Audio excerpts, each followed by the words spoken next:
Kita akan meneruskan bagian firman Tuhan, terutama kita sedang mempelajari tentang 10 perintah Allah atau 10 hukum Allah. Kita sudah belajar tentang perintah yang pertama, jangan ada Allah lain di hadapanmu, karena Tuhanlah Allah kita. Kemudian yang kedua, jangan membuat bagimu patung yang menyerupai apapun dalam bentuk apapun, terutama patung yang disembah. Yang ketiga, jangan menyebut nama Tuhan Allahmu dengan sembarangan. Ya, karena nama itu nama identik, nama yang kudus, nama yang patut dihormati oleh kita, umat ciptaannya. Bagian berikutnya, ingatlah dan kuduskanlah hari Sabat. Ini merupakan bagian yang penting yang kita bahas pada hari ini.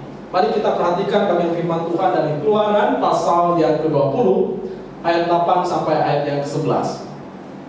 Keluaran 20 ayat 8 sampai 11. Di sana dikatakan, ingatlah dan kuduskanlah hari Sabat. 6 hari lamanya engkau akan bekerja dan melakukan segala pekerjaanmu. Tetapi hari ke-7 adalah hari Sabat Tuhan Allahmu. Maka janganlah melakukan sesuatu pekerjaan, engkau atau anakmu laki-laki, atau anakmu perempuan, atau hambamu laki-laki, atau hambamu perempuan, atau hewanmu, atau orang asing yang di tempat kediamanmu. Sebab 6 hari lamanya Tuhan jadikan langit dan bumi, laut dan segala isinya, dan ia berhenti pada hari ke-7. Itulah sebabnya Tuhan memberkati hari Sabat dan menguduskannya. Hari Sabat begitu penting, dan yang membuat kita bisa berhenti di hari ini atau di hari Sabtu kalau orang Yahudi, itu karena memang ketetapan Tuhan sejak dulu. Jadi Tuhan menciptakan hari pertama, 2, 3, 4, 5, 6, kemudian berhenti pada hari ke-7. Kenapa Tuhan berhenti? Bukan karena Tuhan nganggur dan santai-santai, tidak. Tapi Tuhan menikmati semua ciptaannya, sehingga dia berkata, semua baik, semua baik, semua baik, dan sungguh amat baik. Dan Tuhan melihat hal-hal yang indah yang dia karyakan. Dan kemudian di dalam kitab Keluaran ini, umat Israel diingatkan lagi tentang pekerjaan Tuhan, bahwa langit dan bumi serta segala isinya itu semuanya ciptaan Tuhan. Jadi waktu mereka bisa keluar daripada perbudakan di Mesir, itu juga pekerjaan Tuhan. Maka mereka harus ingat kepada Tuhan yang satu itu, Tuhan yang identik itu. Nah, waktu kita mengingat hari Sabat, nanti saya akan menjelaskan kenapa kita kemudian bukan hari Sabtu tapi hari Minggu. Tapi kenapa Tuhan memilih supaya kita beristirahat, berhenti? Supaya waktu kita sudah mengerjakan segala sesuatu, maka saatnya kita menghadap Tuhan, Sang Pencipta kita. Kita bekerja boleh, tapi kerja merupakan Tuhan itu tidak boleh. Dahulukan Tuhan, ingatlah Dia. Waktu kita mengingat hari Sabat berarti mengingat pentingnya kita untuk bersekutu dengan Tuhan, pentingnya kita untuk menjalin relasi dengan Tuhan. Sehingga hari Sabat ini adalah hari yang memang bukan kita buat-buat. Saya berpikir bahwa kekristenan itu mempunyai tradisi yang sangat indah. Kenapa? Karena tradisi yang kita bangun, kita bisa beribadah pada Tuhan, itu bukan keinginan kita, tapi memang dari sananya Tuhan sudah memberikan satu pola bahwa ada hari khusus yang bisa kita pakai untuk beribadah pada Tuhan. Jadi bukan karena hari Minggu memang hari untuk beribadah, tidak. Sejak dulu memang sudah ditetapkan ada hari perhentian untuk kita bisa datang kepada Tuhan, bersekutu dengan Tuhan. Kalau kita perhatikan, ada kata ingatlah. Ingatlah itu artinya jangan pernah melupakan, atau sengaja melupakan, atau pura-pura tidak ingat. Karena apa? Karena hari Sabat adalah hari perhentian. Hari Sabat adalah hari di mana kita beristirahat, kita berhenti bekerja. Kemudian hari di mana kita meluangkan waktu untuk berfokus pada Tuhan. Jadi ingatlah hari ini, hari di mana kita berhenti untuk melakukan segala tugas tanggung jawab kita, tetapi mengingat segala pekerjaan Tuhan yang telah Tuhan kerjakan dalam kehidupan kita. Dikatakan, ingatlah dan kuduskanlah. Kuduskanlah artinya kita harus menguduskan diri kita dan juga melihat bahwa Allah yang kita sembah itu adalah Allah yang kudus, serta memisah bedakan antara hari yang ke-6 itu berbeda dengan hari yang ke-7. Jadi semua hari 1 sampai 6 itu berbeda dengan hari yang ke-7. Kalau hari 1 sampai 6 kita bisa diberi kesempatan untuk berjerih lelah, berusaha, bekerja, maka hari 7 adalah hari kesempatan untuk beristirahat. Nah, apa maknanya beristirahat? Nanti saya akan menjabarkannya. Maka ingat, kalau kita sudah jerih lelah sepanjang minggu, ada satu hari bukan berarti itu hari libur, tapi itu hari di mana kita berkesempatan untuk recharge, disegarkan kembali, dicas kembali. Dicas bukan dengan kesenangan dunia, tetapi dicas dengan hal-hal yang baik yang berasal daripada Tuhan. Sehingga Sabat dalam pengertian dalam bahasa Ibrani itu artinya kita istirahat sejenak, kita berhenti sejenak, kemudian kita menghadap Tuhan, melayani Tuhan, dan beribadah kepada Tuhan.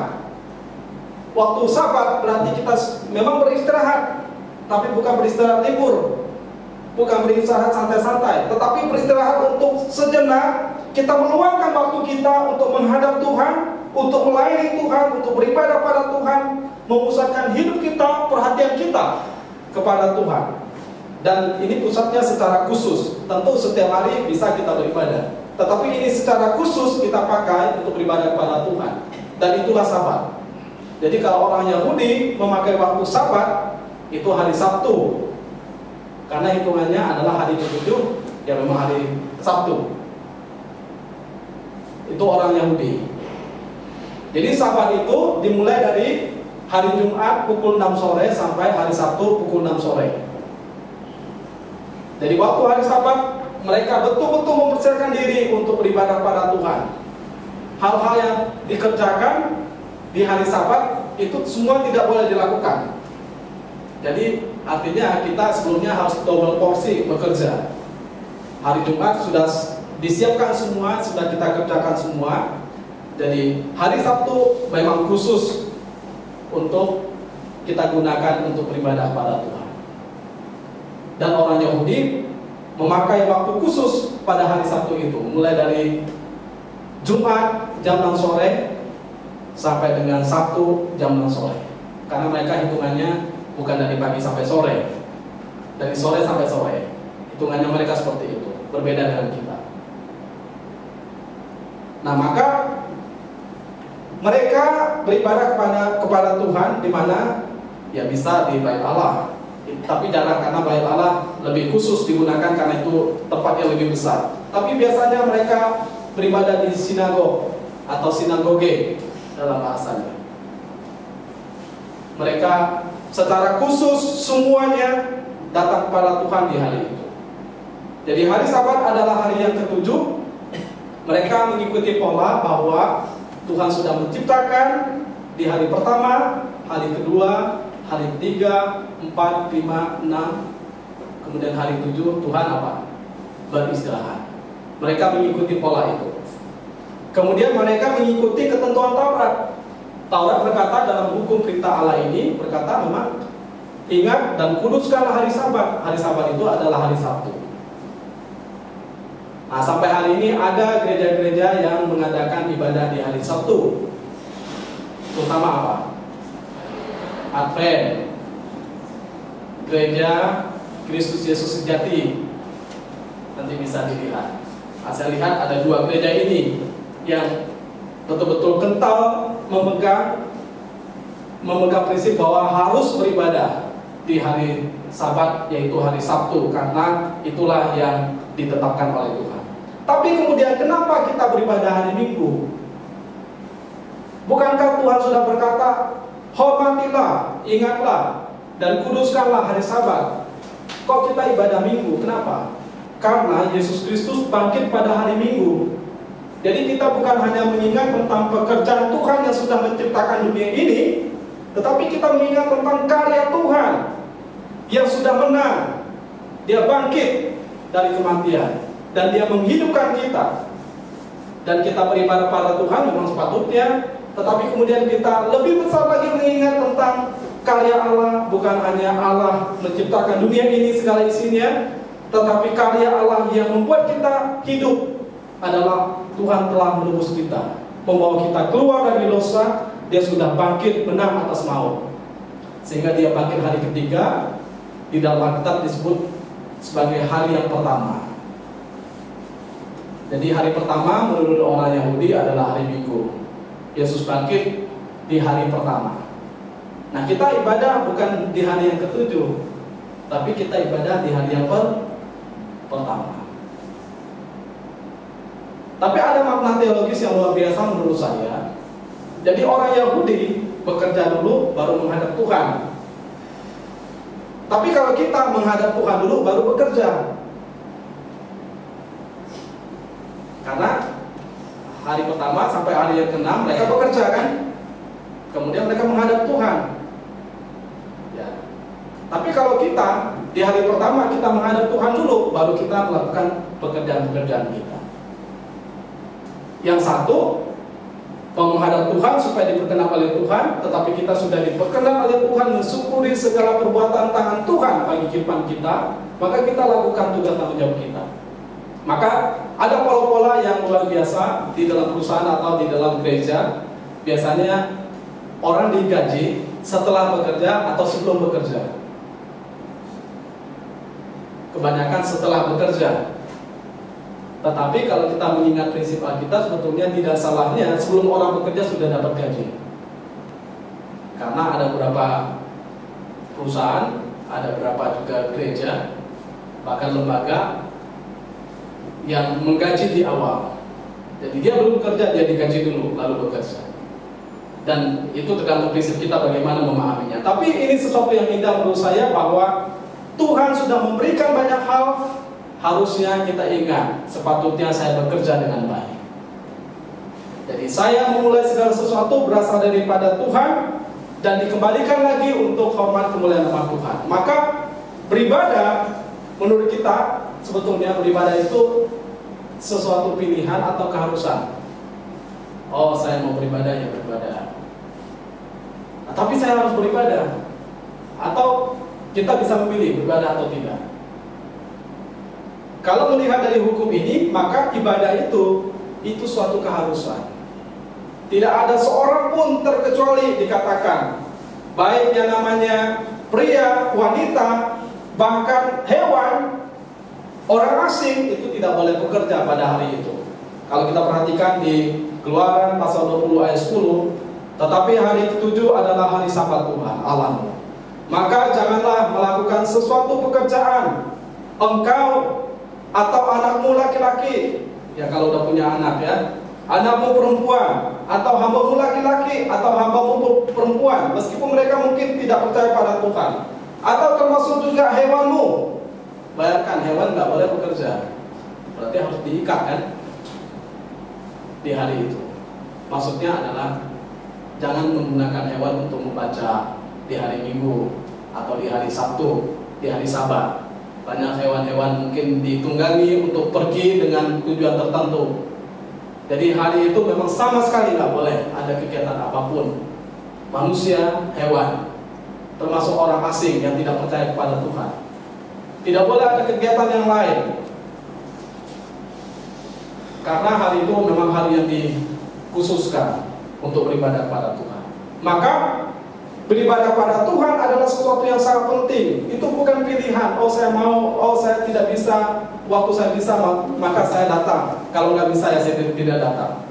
Dengan kata lain bahwa sesibuk apapun kita harus memaknai bahwa kita harus berhenti, meluangkan waktu kita sebaik-baiknya untuk menghadap Tuhan. Ya kalau kita menghadap Jokowi aja kita udah prepare jauh-jauh hari. Bahkan dulu pernah saya diundang, acaranya jam 12, tapi jam 6 pagi udah harus datang. Nah, saya nggak mau lah. Masa gara-gara lihat seorang tokoh pagi-pagi sudah datang, cuma ketemu, cuma lihat dari jauh. Tapi Maksud saya adalah orang sebegitu ketatnya untuk menghadap manusia yang dianggap terhormat. Ya harusnya kita menghadap Tuhan dengan suatu persiapan, dengan suatu prinsip bahwa ini bukan sesuatu yang biasa. Ini sesuatu yang memang harus saya kerjakan. Jadi sesibuk apapun saya harus berhenti. Saya harus datang beribadah pada Tuhan. Sepenting-penting apapun pekerjaan kita, yang menurut saya jauh lebih penting Tuhan yang memberi kekuatan pada kita, berkat pada kita waktu kita bekerja. Maka itu bukan satu alasan ketika kita sibuk kemudian kita mengabaikan kesempatan untuk bersekutu dengan Tuhan. Sebetulnya kalau mau ditanya siapa yang butuh Tuhan, Tuhan butuh kita atau kita butuh Tuhan? Kita butuh Tuhan. Tuhan tidak ada kita, dia tetap adalah Tuhan. Ya kita kalau tidak ada Tuhan, tanah liat yang tidak berguna. Ya kalau Tuhan tidak menebus kita, maka kita ya akan binasa. Ya kita lah yang membutuhkan Tuhan. Maka Tuhan itu adalah sumber kekuatan, sumber kehidupan bagi kehidupan kita. Kita perlu bersandarkan hidup pada Dia. Maka ingatlah, sehebat-hebatnya kita kerja, ingatlah, rezeki itu pun asalnya daripada Tuhan. Kita kan kerja mau cari rezeki, tapi ternyata sehebat apapun kita kerja, sampai kita melupakan Tuhan, rezeki pun asalnya daripada Tuhan. Saya berpikir bahwa seringkali yang kita cari adalah berkat-berkat daripada Tuhan. Kita sibuk dengan pekerjaan-pekerjaan kita. Maksudnya apa? Karena kita mau cari berkat-berkat daripada Tuhan. Sumber berkat itu enggak kita cari, padahal Tuhanlah sumber berkatnya. Yang benar adalah kita mencari sang sumber, bukan berkatnya. Ya kalau sang sumber sudah kita temukan, sudah kita nikmati, kita sudah mencari Dia, menemukan Dia, ya maka berkat-berkatnya yaitu hal yang terlalu sepele bagi Tuhan untuk menyediakannya. Maka memang ada hal-hal yang indah yang diungkapkan dalam firman Tuhan bahwa lebih baik dikatakan 1 hari di pelataranmu daripada 1000 hari di tempat lain. Kenapa lebih baik? Karena memang Tuhanlah yang adalah pencipta kita, pemilik kehidupan kita. Karena memang Tuhanlah lebih baik dari segalanya. Kalau kita kehilangan semua hal, ingat masih ada Tuhan. Tapi kalau sudah kehilangan Tuhan dalam tanda kutip, ya kita sudah kehilangan segalanya. Maka kehilangan segalanya yang bukan Tuhan itu bukan hal yang luar biasa. Saya pikir bahwa kita bisa kehilangan pekerjaan kita bisa kehilangan materi yang kita miliki, kita bisa kehilangan kesehatan kita bisa kehilangan kekuatan kita, teman kita, bahkan orang yang kita kasihi. Tetapi ingat, sebetulnya kita tidak boleh kehilangan yang namanya kasih Tuhan dalam kehidupan kita. Kita tidak boleh kehilangan pengharapan. Kita tidak boleh kehilangan kerinduan untuk mencari Tuhan. Sehingga Alkitab juga menegaskan, carilah dahulu kerajaan Allah dan kebenarannya, maka semuanya itu akan ditambahkan kepadamu. Prinsipnya adalah Tuhan yang kita dahulukan, beribadahlah kepada Tuhan, dahulukan Tuhan, maka Tuhan akan memperhitungkan kehidupan kita. Dengan kata lain bahwa bekerja itu harus. Tuhan tidak meniadakan kita untuk bekerja, karena hari 1, 2, 3, 4, 5, 6 itu kesempatan yang benar-benar bisa kita gunakan semaksimal mungkin untuk bekerja. Tetapi hari yang ke-7, hari perhentian, dimaksimalkan juga untuk bersekutu dengan Tuhan, supaya kita mendapatkan kekuatan, mendapatkan suatu hikmat, sesuatu bijaksana daripada Tuhan. Kalau enggak, kita akan roboh sendiri, kita capek sendiri.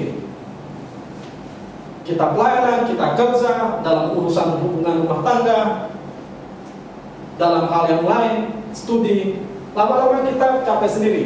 Maka sebetulnya waktu kita istirahat berarti kita sedang menikmati persekutuan dengan Tuhan, membangun hubungan dengan Tuhan supaya saya dikuatkan kembali oleh Tuhan. Jadi yang perlu Tuhan adalah kita. Kita perlu Tuhan mencas kita. memberi kekuatan pada kita, memberi kemampuan bijaksana kepada kita, supaya kita dimampukan. Kalau tidak stres sendiri. Ya, saya semakin hari semakin menyadari betapa tidak mudahnya sebetulnya kalau kita tidak bergantung pada Tuhan. Kalau kita bergantung pada diri sendiri, rasanya, oh ini jalan kok agak sulit ya. Kadang-kadang ada rasa-rasa frustasi, ada rasa stres juga. Tetapi kembali lagi saya ingat bahwa dikatakan celakalah orang yang mengandalkan kekuatan manusia, karena kita memang tidak berdaya. Maka kita diminta untuk mencari dahulu kerajaan Allah, maka semua akan ditambahkan kepada kita. Dan ini sesuatu yang menarik. Selalu ada kemampuan, kekuatan, anugerah, bahkan belas kasihan Tuhan yang bisa kita terima dalam kehidupan kita. Maka waktu kita sudah mulai capek, sudah lelah, sudah mulai mau berhenti merengek, menangis, wah ternyata ada saja jalan keluar daripada Tuhan. Sampai teman saya di Pontianak berkata, Pak, kita terus dalam pelayanan, cuma melihat realita kayaknya ada istilah orang Kalimantan, di mana kita jatuh ya di situ berhenti. Ya udah, di sini kita jatuh kok.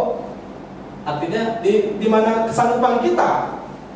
Tapi semasa Tuhan memberikan kesanggupan, terus jalan. Ya, saya terhentak juga mendengarkan pemahaman seperti itu. Ya betul bahwa ya di mana kita letih, di mana kita terantuk kemudian jatuh dalam konteks yang memang kita sudah tidak mampu lagi, ya udah jalan lagi. Kita kekuatan daripada Tuhan untuk menghadapi semuanya. Maka kita ada satu kekuatan ekstra daripada Tuhan. Dan kita harus mengingat tentang pekerjaan Tuhan yang indah bagi kehidupan kita semua. Dikatakan kenapa ada ayat yang berkata seperti ini di dalam ayat yang ke-11. Sebab 6 hari lamanya Tuhan menjadikan langit dan bumi, laut dan segala isinya, dan ia berhenti pada hari ke-7. Itulah sebabnya Tuhan memberkati hari Sabat dan menguduskannya. Awal-awalnya saya tidak mengerti maksud daripada ayat ini. Tapi kemudian saya bisa memahami bahwa ingat loh, sehebat-hebatnya kita kerja, ternyata semua sejak dari awal Tuhan sudah ciptakan. Siapa yang ciptakan langit? Tuhan. Siapa ciptakan bumi? Tuhan. Siapa ciptakan laut? Tuhan. Siapa ciptakan semuanya? Tuhan. Dengan kata lain, sebelum kita kerja, Tuhan sudah kerja. Sebelum kita hidup dalam dunia ini, Tuhan sudah menyediakan semuanya bagi kita. Artinya, apa yang kita kelola, apa yang kita kerjakan, apa yang kita nikmati semuanya, sepertinya kita usahakan dengan kekuatan kita, tetapi jauh dari hal semuanya yang bisa kita lakukan. Itu sudah Tuhan lakukan sejak mulanya. Makanya ayat itu berbicara tentang bahwa Tuhan sudah bekerja sedemikian rupa. Yang harusnya kita miliki adalah rasa kagum, hormat, melihat karya Allah, yang menurut saya bukan hanya berhenti pada karya penciptaan saja, tapi karya Allah yang terus bekerja sampai hari ini, memelihara menjaga kehidupan kita. Maka ingat dan kuduskanlah hari Sabat. Kalau kita nggak sakit, ada istilah bahwa ya kalau kita masih bisa bangun, ya pergilah ke gereja. Karena kesempatan bersekutu dengan Tuhan tidak akan terulang lagi. Ya mungkin hari ini kita masih hidup, besok kita dipanggil oleh Tuhan. Kita tidak tahu kesempatan kita kapan dipakai oleh Tuhan, tapi itu hari yang pasti yang akan datang terhadap kita semua. Maka kagumlah akan pencipta kita, ingatlah semua pekerjaannya, semua karya Tuhan kerjakan bagi kita. Jadikanlah itu sebagai koleksi dalam perjalanan hidup kita. Ya kalau kita melihat perjalanan kita di Gospel Grace ini, ya ini satu realitas yang kita alami ya. Ada yang punya keyboard, keyboardnya dipinjam, orangnya pergi, ya keyboardnya ikut pergi kan. Ada lagi punya keyboard, keyboardnya dipinjam, orangnya pergi, ikut pergi lagi. Sepertinya masalah yang sepele, tapi ternyata hal-hal seperti ini bisa mengganggu juga untuk kelancaran dalam pelayanan. Tapi ternyata ketika kita sedang bergumul, sedang membutuhkan dana untuk itu, saya kaget juga. Ini sudah lunas istilahnya. Ada orang yang Tuhan gerakkan. Saya juga nggak ngerti. Meskipun ada yang kenal, tapi maksud saya, kalau Tuhan tidak menggerakkan hati dia pun, sekaya-kaya apapun ya, pasti nggak akan tergerak untuk memberi. Maka saya berpikir bahwa kalau Tuhan mau, tidak ada yang bisa menahan. Ya, kalau Tuhan mau buka, tidak ada yang bisa menutup. Kadang-kadang kita memang rada jengkel, pengalaman-pengalaman seperti itu, pengalaman yang tidak bagus ya. Tapi itulah yang Tuhan berikan supaya kita istilahnya diberi kekuatan stamina, energi. Bagaimana kalau menghadapi ini? Bagaimana kalau menghadapi ini? Bagaimana kalau menghadapi ini? Ya kalau semuanya lancar-lancar ya semua orang pasti enak. Kalau rumah tangga kita lancar-lancar ya itu keinginan semua orang. Tapi faktanya adalah orang kaya pun menghadapi yang namanya pergumulan hidup. Maka Tuhan sudah menjadikan semuanya. Dengan kata lain, apa yang kita takutkan dalam perjalanan hidup kita? Kalau semua Tuhan jamin, Tuhan yang ciptakan, Tuhan yang memelihara kehidupan kita, apa yang kita takutkan? Maka berhentilah pada saat harus berhenti beribadah kepada Tuhan. Semua yang kita kelola, semua yang kita terima, semua yang kita nikmati, bahkan semua yang bisa kita kerjakan dengan tangan kita, itu asalnya daripada Tuhan. Maka kita patut bersyukur, kagum akan Tuhan, memuliakan nama Tuhan, bahkan bersukacita di dalam Tuhan. Coba ingat-ingat perbuatan Tuhan pada kita masing-masing. Apa yang sangat spesial, yang membuat saya kagum akan Dia, yang membuat saya rindu menyembah Dia, yang membuat saya mengasihi Dia, yang membuat saya mensyukuri atas perbuatannya. Apa perbuatan Tuhan? Ya kalau saya banyak sekali. Maka kalau saya lihat, kalau saya mau merasa bahwa saya sudah melayani Tuhan, rasanya ini dalam titik yang menurut saya, kalau untuk kondisi sekarang, energi saya benar-benar terkuras sekali. Menurut saya ya. Tapi saya pun nggak boleh berkata bahwa itu kekuatan saya, tidak. Karena kalaupun saya bisa menghadapi semuanya, meskipun kadang-kadang menghadapi situasi yang tidak mudah, itu pun karena Tuhan. Maka kalau kita sudah memberi yang banyak, jangan pernah sombong. Apalagi nggak pernah memberi apa-apa. Ya kan? Kalau kita sudah melakukan segala sesuatu, jangan pernah sombong. Bersyukurlah. Karena orang yang dicintai oleh Tuhan adalah orang yang rendah hati, orang yang jujur, orang yang setia, orang yang takut akan Tuhan. Nanti kalau teman-teman menjadi pemimpin, semakin banyak tantangan, kritikan, kemudian pergumulan, entah itu kekurangan lain sebagainya. Semua nggak mudah, tapi harus kita jalan.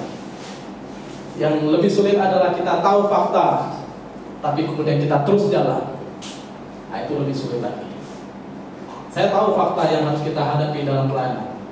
Saya tahu bahwa kita membutuhkan gedung, saya tahu bahwa kita membutuhkan keuangan, saya tahu bahwa kita membutuhkan orang-orang yang cinta Tuhan, SDM yang cinta Tuhan, dan saya tahu bahwa kita perlu ini, perlu itu. Bukan kita tidak tahu apa yang kita harus kerjakan.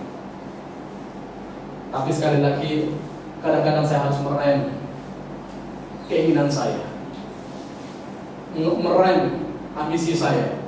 Saya lagi datang lagi pada Tuhan. Tuhan sedang mau apa? Nah, maka Pemasmur mengingatkan kita bahwa kita harus kagum dengan perbuatan Tuhan. Dia berkata di dalam Mazmur 8, 3-9.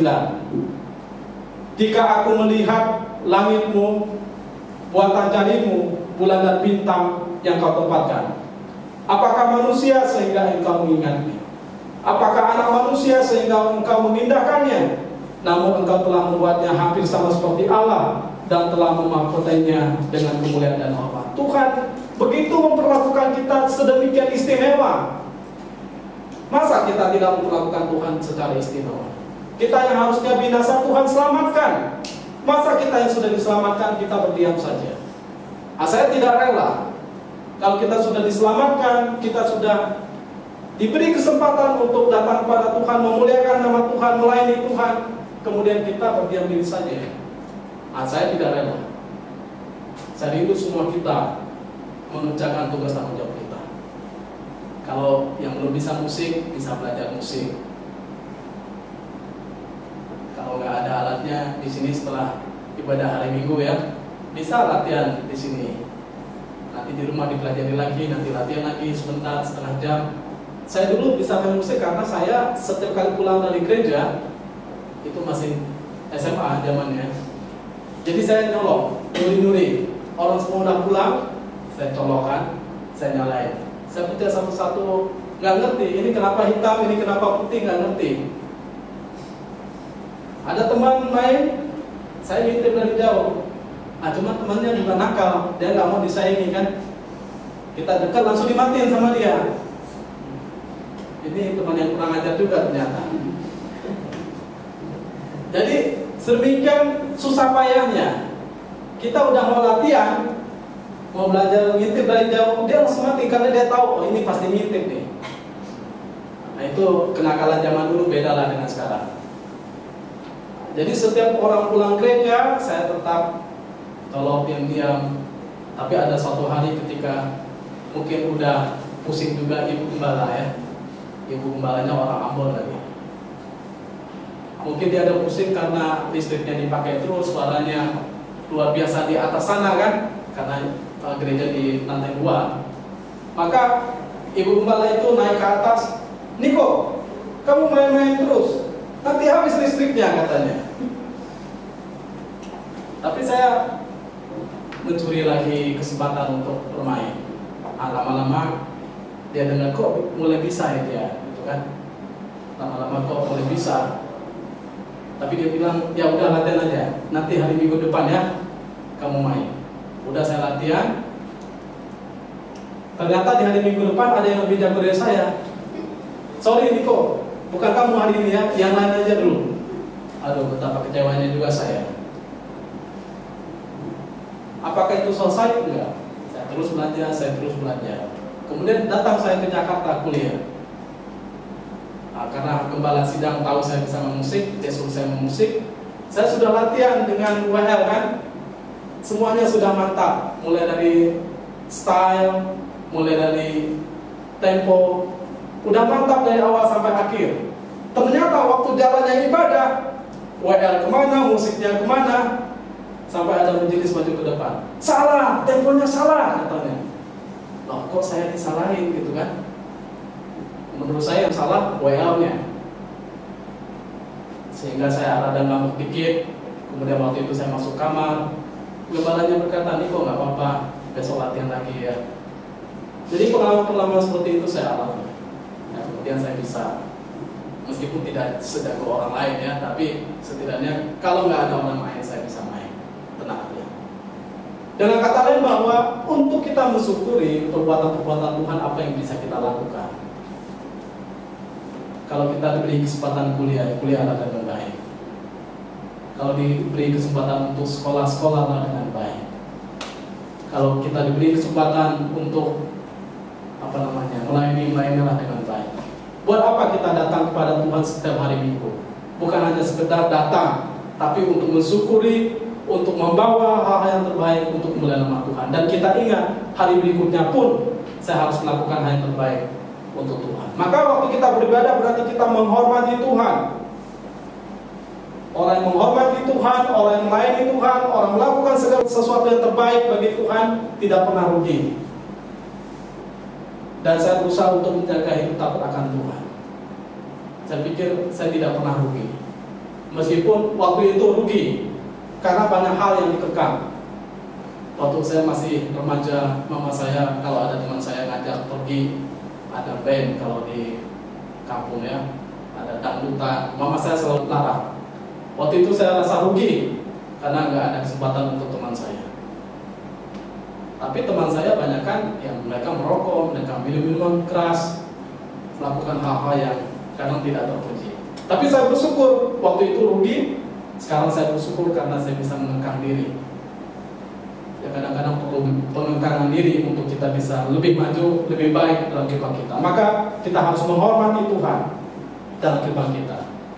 Jadi kalau kita ingin hidup diperkenan oleh Tuhan, kalau kita ingin hidup diberkati oleh Tuhan dan dipimpin oleh Tuhan, hiduplah mendekat hati Tuhan. Datanglah kepada Tuhan, dahulukan Tuhan, muliakan nama Tuhan, maka Tuhan akan memelihara kehidupan kita. Memang dalam Tuhan itu tidak bisa kita sepenuhnya mengerti, tapi jalan Tuhan itulah yang terbaik bagi kehidupan kita, dan kita perlu bergantung pada Dia dalam hari-hari kehidupan kita. Kita boleh mengingat firman Tuhan di dalam Amsal 3 ayat 5-6. Percayalah kepada Tuhan dengan segenap hatimu, dan janganlah bersandar kepada pengertianmu sendiri. Waktu kita datang kepada Tuhan sebetulnya artinya kita percaya kepada Tuhan. Kita tidak mau mengandalkan kekuatan kita, pengertian kita, karena pengertian kemampuan kita itu terbatas. Kemudian akuilah Dia dalam segala lakumu, maka Ia akan meluruskan jalanmu. Berarti kita mengakui Tuhan dalam kehidupan kita. Padahal bagi kita tampaknya susah, sulit, tapi Tuhan bisa membukakan jalan dan jalan-jalannya. Hari ini belum tampak semuanya, tapi saya berpikir bahwa ke depan pelayanan kita akan lebih maju. Tuhan akan tambah-tambahkan orang-orang yang beribadah dan melayani Tuhan, dan itu kerinduan kita semua tentunya. Maka kita mulai setia dari perkara-perkara yang kecil yang Tuhan berikan kepada kita. Ya, saya kalau mengikuti keinginan saya mungkin lebih dari ini, tapi saya harus ngerem. Saya lihat kondisi juga, saya melihat orang-orang bersama dengan saya, jadi saya tidak bisa mengikuti keinginan saya sendiri. Tapi juga bersyukur ada orang-orang di luar sana yang Tuhan pakai, yang tidak pernah kita sangka juga peduli. Setidaknya kita tahu bahwa kita tidak seorang diri. Ada Tuhan yang bersama dengan kita, ada orang yang Tuhan pimpin untuk mengerjakan pekerjaan. Jadi kita lakukan tugas tanggung jawab kita. Kita datang pada Tuhan, kita memuliakan Dia. Maka ingatlah dan kuduskanlah hari Sabat. Waktu kita mengingat dan menguruskan hari Sabat, berarti kita sedang mendahulukan Tuhan, kita sedang beribadah pada Tuhan, kita sedang menghormati Tuhan, dan mengingat semua perbuatan Tuhan yang baik, yang mulia dalam kehidupan kita. Kiranya bagian firman Tuhan ini menolong kita untuk hidup berkenan kepadanya. Terpujilah Tuhan.